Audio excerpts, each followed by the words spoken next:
কিন্তু আমরা কসম চ্যালেঞ্জ করে বলতে পারি এ কোরআন আর মালিক বলছে হুদাল্লিন নাস, এটা মানুষ গড়বার জন্য, মানুষ বানাবার জন্য লেখা বানানো।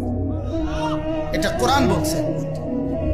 কোন বাংলা বইয়ের শুরুতে কথা নাই, কোন অঙ্ক বইয়ের শুরুতে কথা নাই, বরং ওই সবগুলো বইয়ের মাকসাদ একটাই, ইকোনমিক্যাল অ্যানিমেলে পরিণত করা।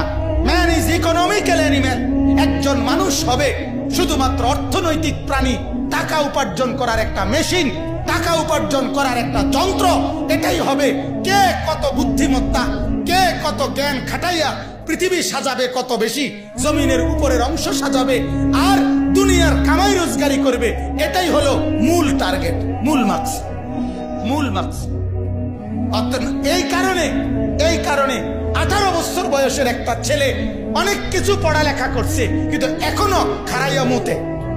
কিন্তু আমার 6 বছরের বাচ্চা এই নুরানি মাদ্রাসায় আমরা চ্যালেঞ্জ করি, কওমি মাদ্রাসা, নুরানি মাদ্রাসা, হাফেজি মাদ্রাসা, 6 বছরের বাচ্চা আমাদের কোনোদিন দাঁড়াইয়া পেশাব করে না।